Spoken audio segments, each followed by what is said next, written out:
안녕하세요. 저는 창작하며 성장하는 에이삐라고 합니다. 반갑습니다. 저는 이제 에이삐라는 이름을 갖고 있는데요. 이 이름은 제가 대학생 때 제 닉네임이 아티스트 백이었어요. 이제 거기서 앞글자인 에이삐를 따와서 만들게 된 건데, 이제 저는 미술 전공자는 아니에요. 그래서 뭔가 예술가가 되고 싶다라는 그런 막연한 생각에 그냥 아티스트라는 거를 제 이름, 제가 성씨가 백이거든요. 거기다 이제 붙여 넣게 된 거죠. 그래서 뭐 싸이월드 미니홈피나 뭐 네이버 블로그에도 다 아이디가 아티스트 백이었어요. 근데 이것을 제 진짜 활동명으로 하기에는 너무 유치하다고 생각이 돼서 그 앞글자인 이제 A랑 B를 따왔고, 그런데 또 이 AB라는 것이 이게 접두사로 이제 쓰이는데 무엇으로부터 분리된, 무엇으로부터 떨어진, 무엇이 결여된 이런 의미가 있더라고요. 그래서 뭐 예를 들면은 뭐 노멀이라는 그 정상적인이라는 뜻에다가 AB, 앱을 붙이면 앱노멀이라고 해서 비정상적인 뜻으로 이렇게 바뀌잖아요. 그래서 저는 이 또 AB가 갖는 뭔가 이탈, 분리, 뭔가 이런 결핍의 느낌이 저의 창작 코드랑 좀 잘 맞겠다 싶어가지고 이렇게 이름을 정하게 되었습니다.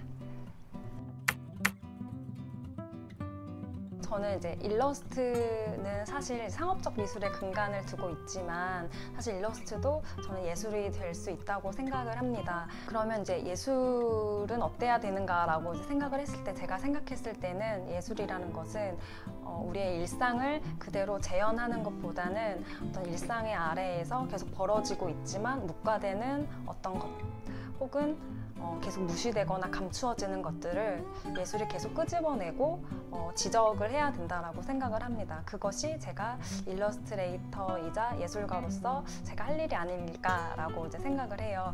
그래서 작업들을 보면은 좀 우울한 면이 없잖아 좀 있어요. 그래서 사실 좀 걱정도 많이 했습니다. 과연 사람들이 내 이런 색깔의 그림을 보고 나 너무 부정적이어서 나를 싫어하진 않을까라고 생각을 했었는데, 너무 감사하게도 제가 2017년 서일패 여름에 참여를 했었고, 또 2018년 서일패 W에 참여를 했었는데, 그때 오셨던 관객분들이 너무 공감된다고 하시고, 또 제 팬이 됐다는 분들도 많이 이제 생겼어요. 그래서 제가 이 서일패를 겪으면서 많이 자신감을 얻게 됐고, 그래, 불편함을 다루자라는 제 방향성에 대해서 약간 확신을 갖게 됐어요. 하지만 이게 또 공과 사의 구분이랄까요? 이렇게 저도 이렇게 또 밝은 그림도 또 이렇게 그릴 수 있거든요. 이거는 이제 한겨레에서 이제 표지 의뢰를 해서 2019년에 이제 표지 작업을 한 건데, 네, 이런 작업도 할 수는 있지만 뭔가 이제 개인적인 작업으로는 저는 좀 불편함을 끄집어내는 작가가 되고 싶다라는 것을 이야기 드리고 싶습니다. 어쩌면 아티스트의 이제 빵보다 장미라는 음원이에요. 이제 그게 이제 맨 처음에 음원 사이트에 떴을 때 되게 좀 기분이 좋았던 것 같아요.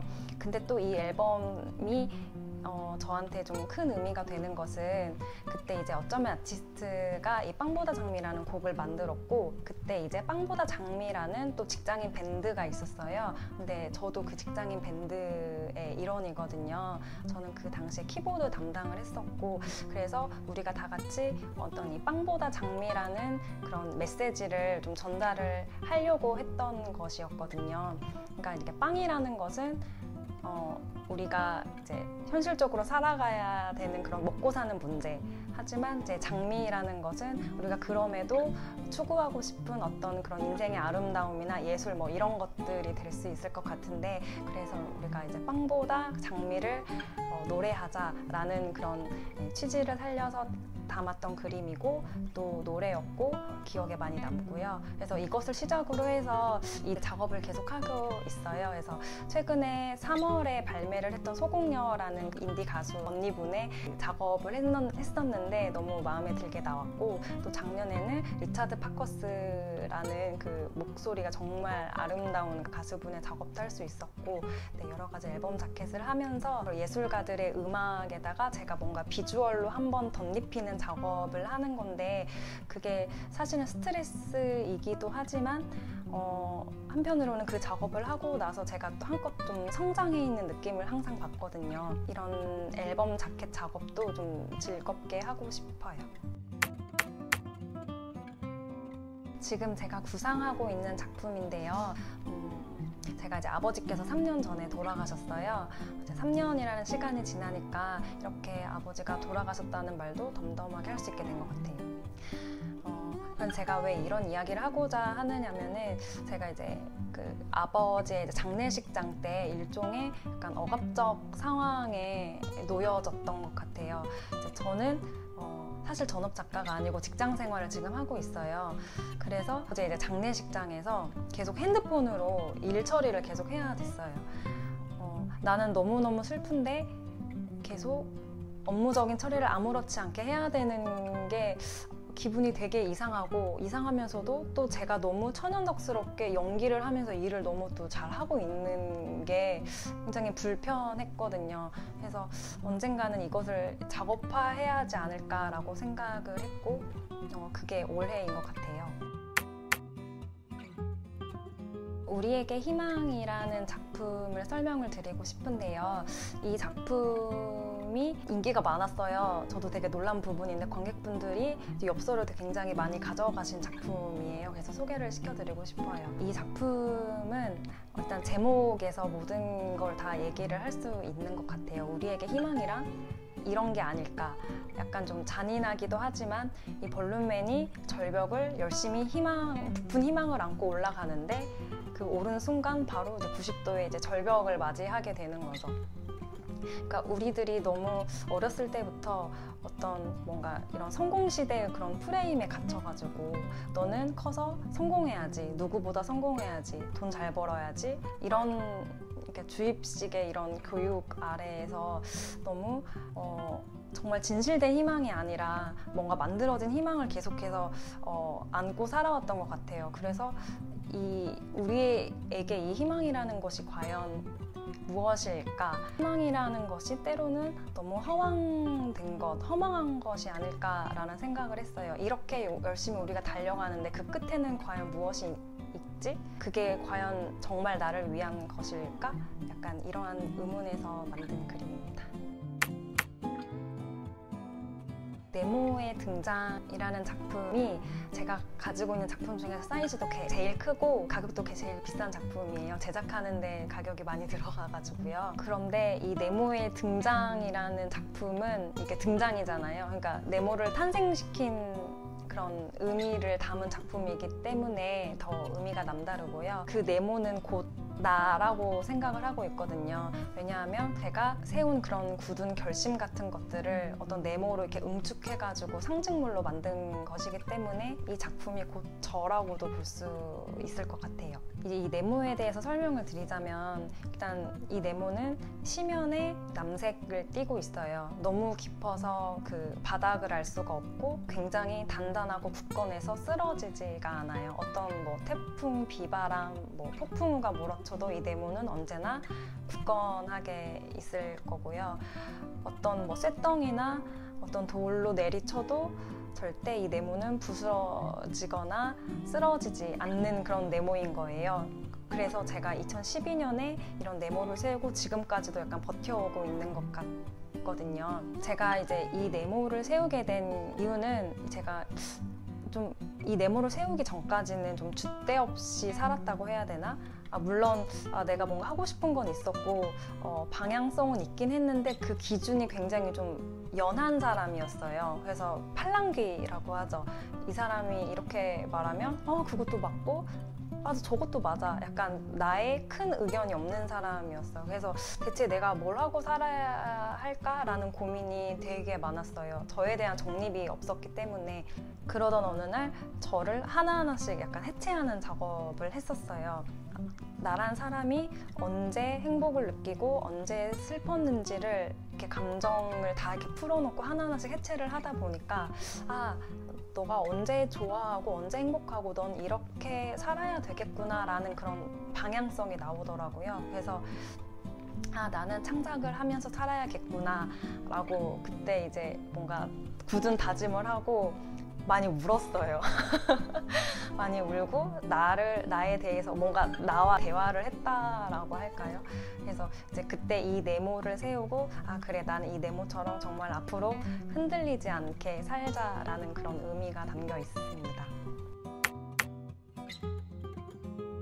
그래서 제가 이 네모를 가지고 또 연작 작품들도 하게 되었는데 이 네모 연작은 또 기하학을 좋아하는 관객분들께서 많이 좋아해 주셨어요. 저는 이제 추상미술을 좀 개인적으로 많이 좋아하거든요. 이제 많은 분들이 사실 추상화를 굉장히 어려워하지만 저는 추상화만큼 쉽게 이해할 수 있는 그림이 좀 없다라고 생각을 해요. 특히 또 도형으로 풀어낸 추상화는 굉장히 이해하기가 쉽다고 생각하거든요. 왜냐하면 네모, 세모, 동그라미 너무 간결하잖아요.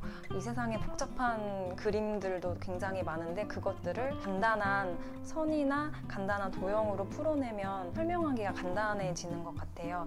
그래서 저는 이제 이런 기하학적 이 네모로 저를 뭔가 더 단단한 그림을 그리면서 다짐을 하고 또 이런 내용을 관객분들한테 보여줄 수 있어서 좋았어요. 벌룬맨은요, 쉽게 말씀을 드리면은 사람이 풍선을 뒤집어 쓰고 있다라고 생각을 하시면 될 것 같아요. 진짜 자기 얼굴이 있는데 그거를 뭐 일부러 감추려는 건지 아니면 누가 씌웠는지는 모르겠지만 아무튼 자신의 어떤 진실을 가리고 풍선을 뒤집어 쓰고 있는 것이라고 보시면 되고, 그래서 이 벌룬은, 이 풍선은 포장지라고 이해를 하시면은 쉽게 생각하실 수 있을 것 같아요. 그래서 이 벌룬맨의 진짜 얼굴은 우리가 모르는 거죠. 이 풍선을 터뜨리면은 그 안에 정말 험악한 괴물 같은 사람이 있을지, 아니면 뭐 연약한 허수아비 같은 사람이 있을지, 아니면 정말 아름다운 초미인이 있을지는 모르는 거고, 사실 우리는 그것에 대해서 관심도 없는 것 같아요. 제가 그래서 이런 벌룬맨을 통해서 이야기를 하려고 하는 것이 우리가 너무 때때로 겉모습만 본다라는 거예요. 그 포장지의 어떤 화려함이나 가공된 그런 만들어진 그런 어떤 인공적인 아름다움, 그것에 홀려서 그 아래에서 뭔가 파닥파닥거리는 그런 진실은 알려고 하지 않고 알려지지도 않는다, 뭐 이러한 이야기를 하고 싶었던 거예요. 벌룬맨과 잘 맞닿는 사례가 작년에 미투 운동이 대표적이라고 생각을 합니다. 우리가 그동안 이제 TV나 신문으로 봤었던 그런 유명인들이 결국 다 만들어진 이미지였다라는 것이죠. 그들의 실상이 드러났을 때 우리는 정말 큰 충격을 받았었잖아요. 하지만 그런 미투 운동이 일어나지 않았다면 그들은 계속 자신들의 어떤 그런 추악한 진실을 계속 끌고 살 수 있었을 텐데, 그 미투 운동이 어떤 이런 풍선 포장지를 싹 다 벗겨버렸던 사건이라고 생각을 합니다. 제가 지금 한겨레 ESC라는 곳에서 매주 백승령의 시사 숨은 그림 찾기라는 코너를 연재를 하고 있습니다. 지금 한 1년 한 3개월째 돼가고 있는 것 같아요. 일단은 소개를 드리자면 이 한겨레 ESC는 매주 목요일마다 이제 발행이 되고 있고, 방송국으로 치면은 예능국이라고 하더라고요. 제가 이제 한겨레와의 인연은 2017년부터 맺게 되었는데, 그때는 어떤 그 글을 쓰는 작가분의 어떤 사파를 그린다거나 아니면 어떤 그 기사에 뭐 그림을 그린다는 식으로 이렇게 작업을 했었는데, 아무래도 그 문화부에서 저의 어떤 그림이나 색을 좀 잘 봐주셨던지 2018년 2월에 저한테 이런 시사적인 의미를 담은 숨은 그림 찾기 재미를 줄 수 있는 그런 코너를 제안을 주었고, 너무 이제 기쁜 마음으로 작업을 시작하게 되었어요. 그래서 또 제 모토가 어떤 불편함을 다루자라는 거니까 어떤 시사적인 그림을 그리는 거와도 잘 맞을 것 같다고 생각이 됐고요. 그래서 지금 재미있는 마음으로 해오고 있습니다. 그리고 제가 이 작업을 더 열심히 해야겠다고 생각한 계기가 있는데, 이제 편집국으로 사연이 하나 날라왔어요. 그 전남에 어느 저는 고등학교의 특수학급의 교사 선생님께서 사연을 보내주셨는데 제 그림을 가지고 수업 자료로 활용한다라는 이야기였어요. 그래서 이제 아무래도 특수반 친구들이니까 맨 처음에는 제 그림을 찾는데도 시간이 제법 많이 걸리고 했는데 이제는 매주 목요일만 기다린다라는 사연이었어요. 그래서 이 얘기를 듣고 그냥 쉽게 그림을 그려서는 안 되겠구나 라고 생각을 했고, 그 사연을 접하고 나서부터 제 그림체가 살짝 좀 달라지긴 했어요. 그 전보다 선이 더 굵어졌고 조금 더 색감 같은 것도 더 많이 신경을 많이 쓰려고 했고, 또 내용 같은 면에서도 계속 그 친구들을 생각을 하게 되더라고요. 매주 기쁜 마음으로 그리고 감사한 마음으로 연재를 하고 있습니다. 벌룬맨을 이야기로 풀어내기 위해서는 좀 고민이 많이 됐어요. 왜냐하면 이 친구의 감정을 전달하기 위해서 이 친구는 눈, 코, 입이 없잖아요. 그래서 이 친구는 뭐든지 다 몸으로 말해야 되는 거예요. 그래서 이 친구의 어떤 처진 어깨나 아니면 이 친구가 뭔가 엎드려 있거나 아니면 이 친구가 무언가를 향해서 마구 막 달려가거나 이런 어떤 행동으로 보여줘야 하기 때문에 그런 벌룬맨의 감정을 어떻게 행동으로 담을지를 많이 생각을 하고 염두를 해서 그림을 그립니다. 그리고 또 벌룬맨 캐릭터가 예쁜 캐릭터는 좀 아니잖아요. 그래서 좀 약간 친근하게 다가가고 관객분들이 벌룬맨한테 매력을 느끼게 만들어야 되는데 그것이 저한테는 색감이었던 것 같아요. 또 워낙 제가 좀 쨍한 색깔을 좋아하기도 했지만 관객분들을 이끄는 요소로서 장치로서 저는 색을 선택을 했었고, 그래서 제 부스에 찾아와 주시는 분들이 지나가면서 저 색봐 약간 이런 말을 많이 해주셨어요. 작품들을 보면서 색감 깡패네요 뭐 이렇게 말씀해 주시는 분들도 많았고요. 네. 저는 이제 스스로에게 자극을 주기 위해서 온갖 것들을 다 막 닥치는 대로 보는 것 같아요. 감성 충만한 에세이나 시를 읽기도 하고, 또 일러스트 북도 보고, 또 색감이 막힐 때는 뭐 핀터레스트도 많이 찾아보면서 가능한 한 내가 모을 수 있는 것들은 내가 일단 다 모은다라는 주의로 여러 가지들을 다 봐요. 그리고 특히 이제 제가 정말 좋아해서 모아놨던 디자인북이나 뭐 독립출판 아니면 책, 뭐 엽서, 포스터 이런 것들을 모아놓은 영감 바구니가 있어요. 집에 하얀 박스로 이렇게 있거든요. 거기를 이제 좀 하나하나씩 뜯어보면서 정리가 돼요. 이 정리가 될 때는 약간 감정에 의해서 정리가 되는 것 같아요. 막 이런 작품들을 이렇게 보다 보면은 이 방향은 아니야. 아니면 또 이런 작품들을 보면은 이건 맞아 라는 그런 어떤 긍정 부정의 마음이 생겨서 그렇게 뭔가 방향성이 정리가 되거든요. 작업이 시작되지 않을 때 갈피를 잡는데 영감 바구니에 많이 의존을 하는 것 같아요. 앞으로는 좀 달라질 것 같아요. 제가 벌룬맨만 그리지는 않을 것 같아서요. 사실은 이제 벌룬맨을 처음에 이제 내세우는 작업들이 이런 작업이었고, 좀 앞으로는 색을 빼고 좀 더 이야기에 집중을 해서 작업을 하고 싶어요. 그리고 앞으로도 좀 다른 형태와 형식의 일러스트들에도 많이 도전을 하고 싶어요. 제가 지금 작년부터 청년 NGO 바꿈이라는 곳과 콜라보를 해서 작업을 하는 게 있어요. 평균 34.1세 근황 인터뷰라는 작업인데, 이게 사례 인터뷰집이거든요. 그래서 제가 직접 제 주변의 친구들을 인터뷰를 하고 제가 글을 쓰고 일러스트도 이제 그리는 작업인데, 미디어 오늘에 지금 연재도 같이 되고 있고, 그런데 이게 지금 거의 후반부에 왔어요. 아마 한 3, 4회차만 더 하면 이제 끝나고 이게 또 책으로 나오기도 하고요. 일단은 이 프로젝트를 마무리를 잘 하는 것이 목적이고요. 또 두 번째로는 모든 요일의 방이라는 친구 브랜드와 팔고시스터즈라는 도예 작가분이 계세요. 그 두 분과 함께 수면에 대한 이야기를 콜라보로 또 지금 기획을 하고 있거든요. 그래서 저는 나와 수면 도구라는 그런 그 드로잉 북을 지금 제작을 할 계획이에요. 이게 아마 5월에서 한 7월 정도의 계획을 하고 있어요. 그래서 이 두 가지 프로젝트가 일단 있고요. 네, 이렇게 글과 그림이 결합된 식의 작업들도 계속 하고 싶습니다. 그리고 좀 사실은 제가 작년에 이 서일패 그 W에 나가고 나서 일종의 약간 슬럼프 상태가 됐어요. 제가 이제 벌룬맨을 관객분들한테 잘 홍보를 하고 싶어서 배지도 만들고 자석도 만들고 스티커도 만들고 만들 수 있는 거는 되게 많이 만들었어요. 굿즈를 굉장히 많이 만들었어요. 그러면은 벌룬맨을 좀 봐주시지 않을까? 그러니까 일종의 마케팅을 한 거죠, 제 딴에는. 그런데 호응은 거의 없었고 집에는 재고만 많이 쌓였거든요. 그래서 그것을 보면서 도대체 내가 이번 겨울에 뭐 하는 거지?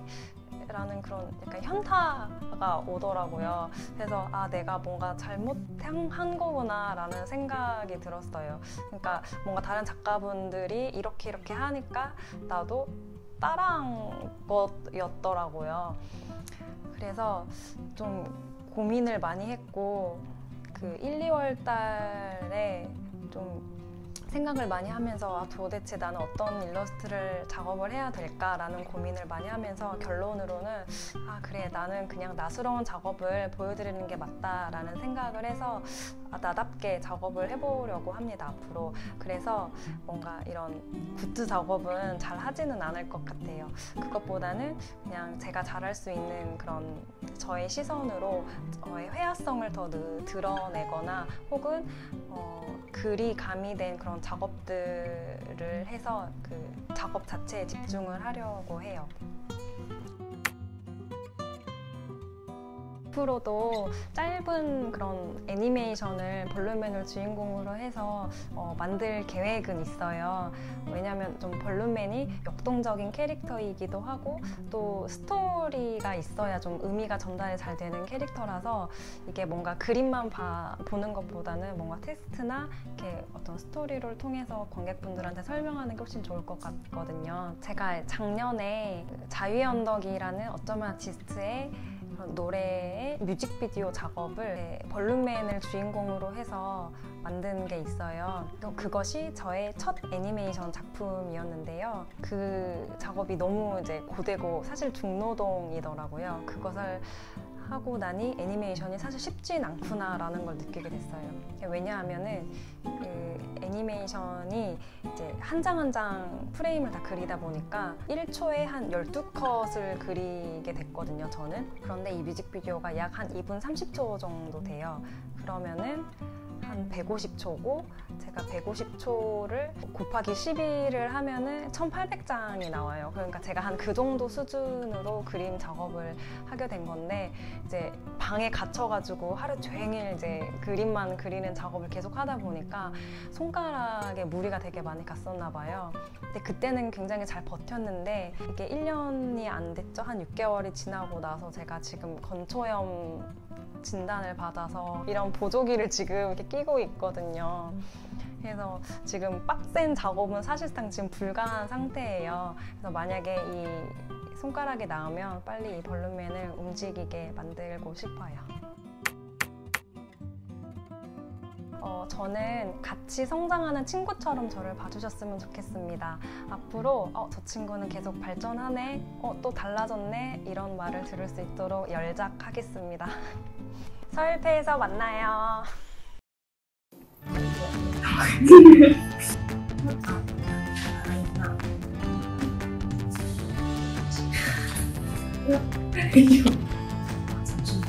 죄송해요. 처음 봤다. 서일패에서 만나요.